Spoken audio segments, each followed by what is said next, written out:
नमस्कार दोस्तों, मैं शक्ति यादव। आज की वीडियो में जानेंगे कि हमेशा अच्छे लोगों के साथ ही बुरा क्यों होता। आपने देखा होगा आपके पास पड़ोस में, या आप खुद भगवान में श्रद्धा भाव रखते हैं, सारे काम अच्छे करते हैं, उच्च विचार रखते हैं, फिर भी आप उतने खुशहाल नहीं रहते। और जो लोग गलत अधर्म के मार्ग पे चलते हैं, गलत रास्ते पे चलते हैं, भगवान को नहीं मानते या भगवान की पूजा अर्चना नहीं करते, वो खुशहाल रहते हैं। तो ऐसा क्यों होता है, जानेंगे कहानी के माध्यम से। दोस्तों, एक शहर में दो लोग रहते थे। एक व्यापारी था जो धर्म कर्म में विश्वास रखता था, भगवान की पूजा अर्चना करता था, नित्य नियम से मंदिर जाता था। और दूसरा कुछ नहीं करता था, बस ऐसे ही हराम की खाता था और खुशहाल रहता था। जबकि व्यापारी जो था वो बहुत ही ज़्यादा मेहनत करता था अपने व्यापार में और नित्य नियम से पूजा पाठ करके मंदिर जाता था, लेकिन वो दुखी रहता था। और जो खुशहाल व्यक्ति था, जो कुछ नहीं करता था और जो भगवान में भरोसा नहीं रखता था, वो हमेशा खुश रहता था। दोस्तों, व्यापारी जब मंदिर जाता था तो पूजा अर्चना करता था, भगवान के दर्शन करता था और थोड़ा बहुत दान दक्षिणा देता था। और उसके विपरीत जो दूसरा व्यक्ति था वो भी मंदिर जाता था, लेकिन वो मंदिर पूजा पाठ करने के लिए नहीं, लोगों का सामान चुराने के लिए, चप्पल जूते चुराने के लिए जाता था। जब लोग मंदिर में जाते थे, किसी का कोई सामान चुरा लिया, किसी की चैन तोड़ ली, ऐसे वो वहाँ पे चोरी करने के उद्देश्य से मंदिर जाता था। ऐसे दिन बीतते गए। एक दिन बहुत बारिश हो रही थी तो चोर ने सोचा कि आज मंदिर में कोई नहीं होगा पुजारी के अलावा। तो वो वहाँ पहुँचा तो सच में वहाँ पुजारी के अलावा मंदिर में कोई नहीं था। मौका पाते ही पुजारी की नज़र से छुप कर उसने सारा धन माल और जेवरात हीरे सारे चुरा के वहाँ से निकल लिया।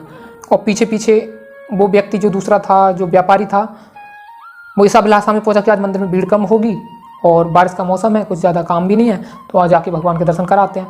तो जैसे वो भगवान के दर्शन करने वहाँ पहुंचा तो पुजारी ने गलती से सोच लिया कि चोर यही व्यक्ति है, उसे पकड़ लिया और लोगों के सामने उसे बेइज्जत करने लगा।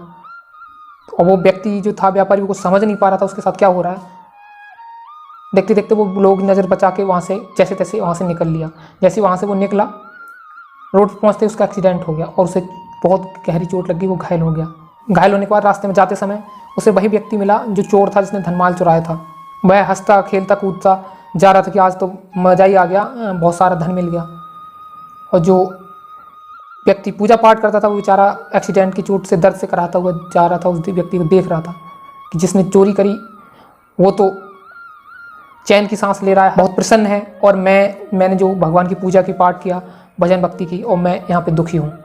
तो उसे गुस्सा आया। उसने घर जाके सारे पूजा पाठ का सामान बाहर फेंक दिया और फोटो भगवान के जो थे वो हटा दिए और वो साधारण सी ज़िंदगी जीने लगा। उस दिन से उसने पूजा पाठ छोड़ दी।